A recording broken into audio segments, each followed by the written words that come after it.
This is TLV1.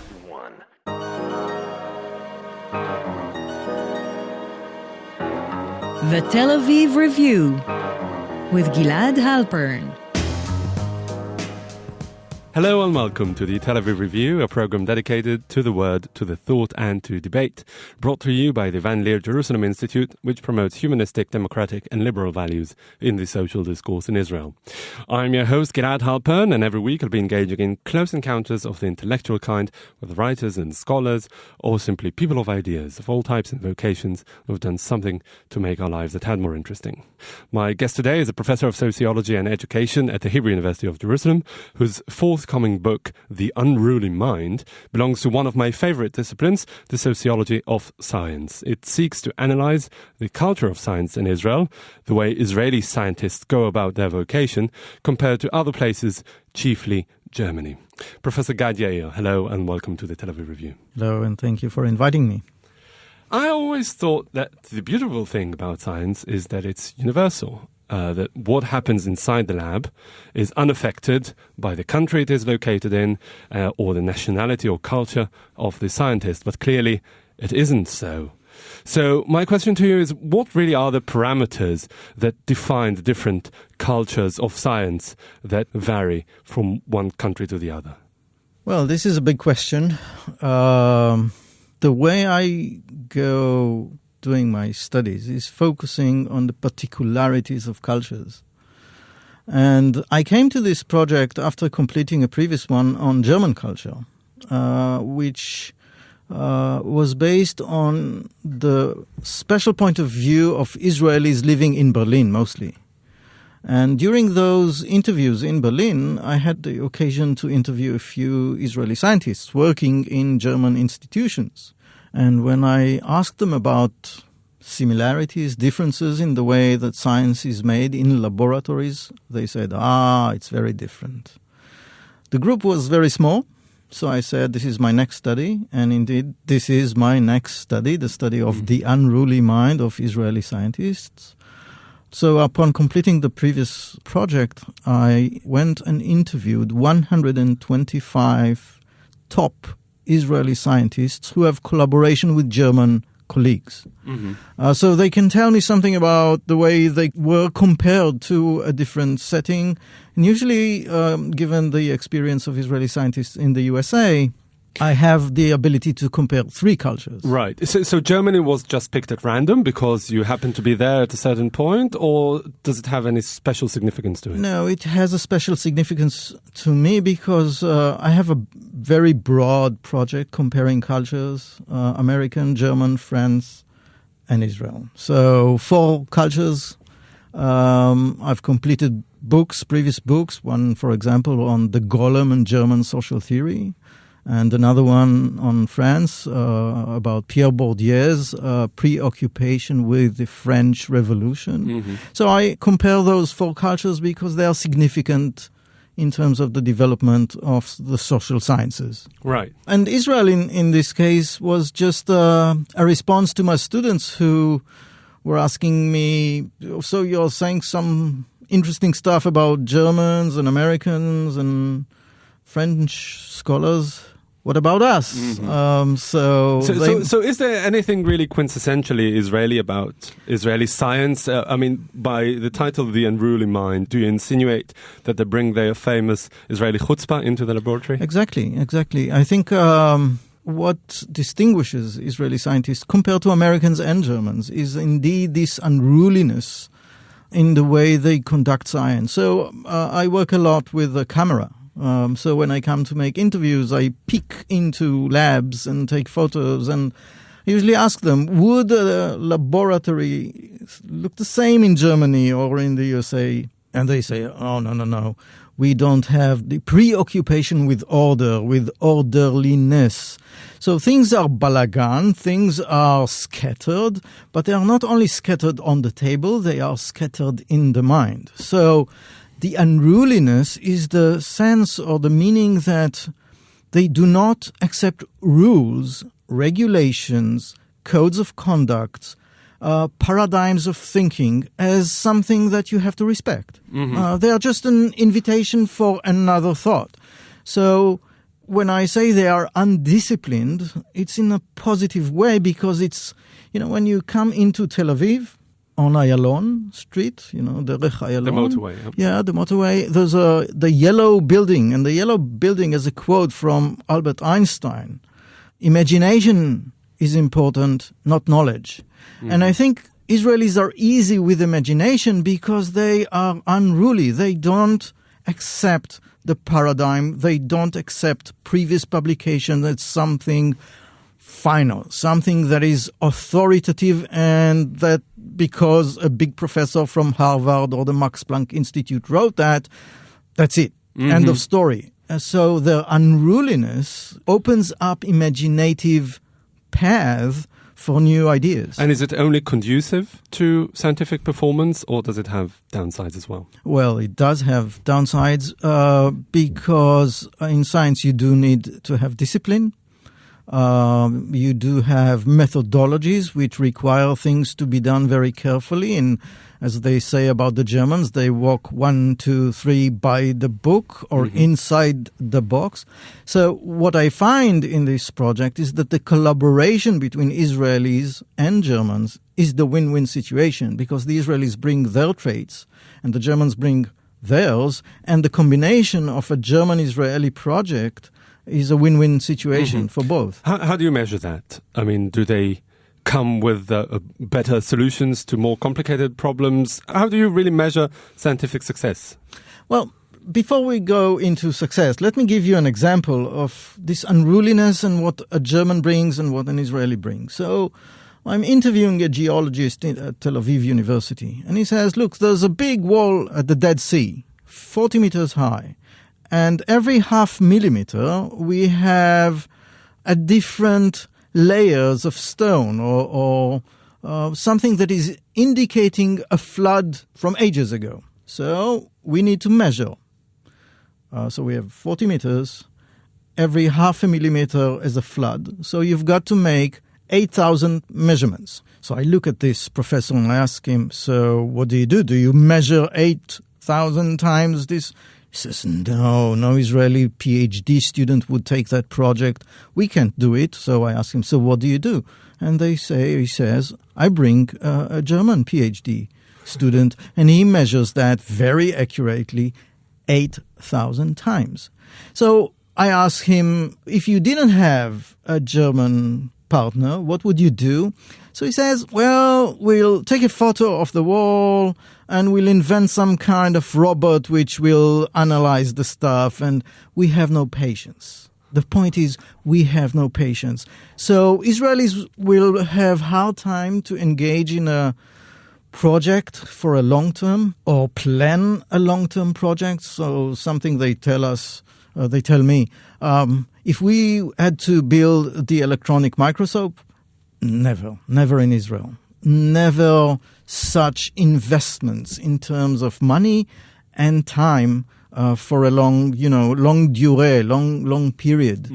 So the combination of this impatience of Israeliness, jumping in their mind, and the Germans who can do this work, provides the Germans who are very rigid and very in the box the ability to use the Israelis for new ideas, and they bring the discipline. So it's this combination which is the win-win. Do you think that this Israeli unruly mind is a self-fulfilling prophecy in the sense that, you hear all around you for the good part of the last 2 decades at least, that Israel is the startup nation, that it's a hub of innovation and what have you. And because it's so idealized, the young scientists just subscribe to this kind of culture and just go ahead with it? No.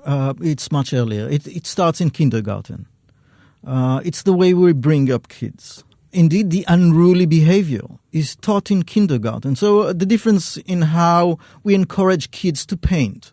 So in Germany, the kindergarten teacher would encourage a child to be within the lines of a painting, and the Israeli would regard creative outbursts outside the line as something that should be encouraged. So we do encourage creativity and unruliness from early age, and, coming to the Israeli army, it's all about improvisation. It's all about not accepting authority. We talk a lot in different contexts about the Israeli youth movements, which about 40% of the Israeli youngsters attend the youth movements. And youth movements are based on symmetry, on non-hierarchical relations. And what you see in science is that it works like a youth movement, or it's a kind of army unit which is non-hierarchical, very symmetrical, where the young 18-year-old might say to their commander, 20-year-old, that he is wrong and it should be made differently. Mm-hmm. So it works the same in the lab. So you have a big professor with a big name, and coming to his lab are youngsters, 22, 23 years old, and they, with their chutzpah, might say to him, my dear professor, you're wrong, and we should do it differently. And he would say, great idea. That's the point in Israel. They accept the unruliness as the source for creativity. So many professors say, the good ideas come from my young students. They object to my procedures or to my ideas, and they bring good ideas, and, we proceed based on their projects. Mm-hmm. So it's not something that begins 20 years ago. It's not something that is the startup nation. But there is a common cultural background or infrastructure that feeds Israeli high-tech and feeds Israeli science. And is it something that's uniquely Israeli? Because if you look at America, that you mentioned earlier, it was also, the American spirit was also founded as some sort of protest against the European state of mind of know your place. Is it something that we also see in America, or in a different way? I think in America, science is geared to different questions, or the motivation is a bit different, because in America, the interest is in application. Making the next step, the what's next mentality in America is primary. And for Israeli scientists, the big questions of science are, what's the meaning of it all? So it's a different kind of motivation. So Americans would aspire to land on the moon and then on Mars, and these are aspirations which Israelis will never have. They know they cannot do that, to get to the moon or to Mars. But what's the meaning of it all? What's the meaning of space? So they would gear their studies to what they call the big question. They're always about the big question or the big picture. And when I asked them to compare how is it in Germany, they would say, for example, that in Germany, a professor might study some stone, and he would rotate that stone 20%, 30%, 40%, and each percent is a new project for a German scholar. But for the Israeli, once you know the stone, who cares? What's the meaning of it all? That's so the motivations are very different. And I think American motivations, Israeli motivations, and German motivations are different. For example, given the comparison between Germany and Israel, I show that German science is way more into the cosmos, the order of things. And Israelis are way more interested in chaos, the unorderliness of things. So they are jumping into the unknown, seeking new questions and new answers, rather than arranging what we already know. Yeah. So it's the cosmos versus chaos. In a way, the scientists in Israel and Germany are reflections of their own societies, of their own cultures. Yes. Yeah. It's all around us, not just inside the lab. Yes, you cannot escape culture. That's the big thing. You open this discussion by saying that we assume science to be global or universal, and sociology of science as of the Second World War, this is what we say. And it's partly the trauma of the Second World War and what happened to the Jews during the Holocaust, that we cannot say anymore that there are unique mentalities or unique peoples, because it might end up in Auschwitz. So these kinds of statements that I promote are unpolitically correct in science. So my overall project is something that is undoable in science. My colleagues frown at me when I, come up with a new idea, with a new book about Israeliness or Germanness or Americanness. And obviously there are variations, and some Germans work like Israelis and some Israelis work like Germans, but the differences are significant. I was planning to get to that later in the discussion, but now that you mention it, I wonder what your interviewees felt about your penetrating questions in this sense, the politically incorrect questions. First of all, they were asked to make generalizations that many people aren't comfortable with. And also, in a way, you, well, perhaps not intentionally, but you were encouraging them to praise themselves and trash their German colleagues. I'm talking about the Israeli interviewees. Yeah, well, first of all, I interviewed neuroscientists, chemists, biologists. And the first thing that when I came to the interview, they said to me, well, we didn't ever think about those questions before. So they work with colleagues in different parts of the world, but they never gave a thought to the question whether there are differences in the way they work. They just assume that we're all the same.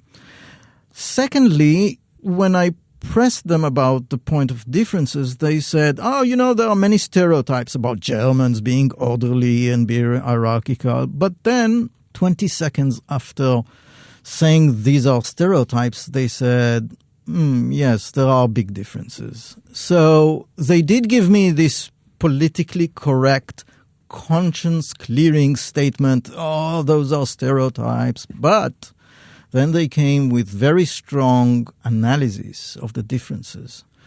And given my prior studies and my prior readings of German social theory, American social theory, French social theory, and interviews with German top scientists, I did interview some German scientists, I can tell you that there are differences, clear differences. Yeah. How does each side see the other? Do the Germans see the Israeli unruliness as something welcome, and the Israelis see the German orderliness as something welcome, or the other way around, or both, somewhere in between?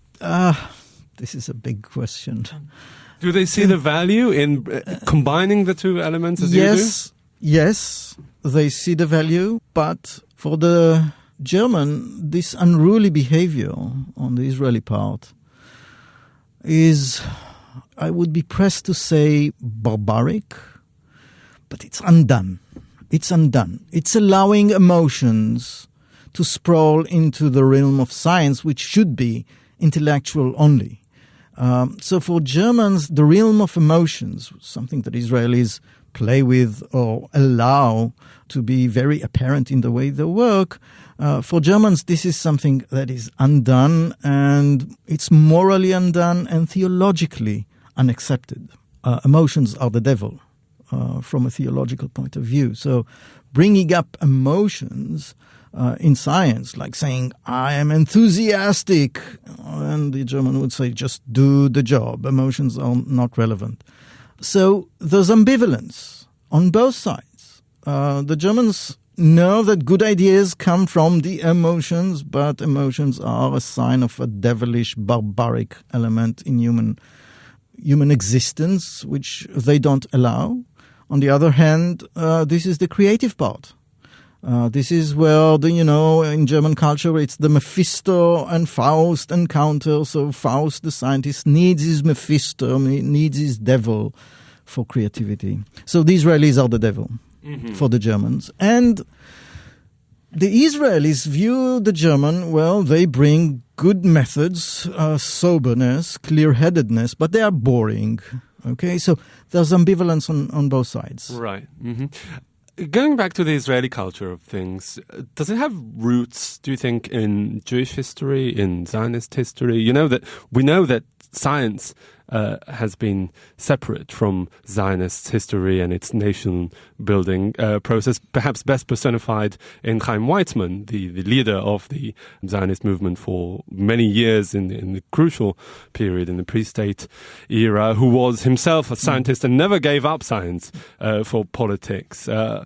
Does it tell us anything about really the history, our heritage?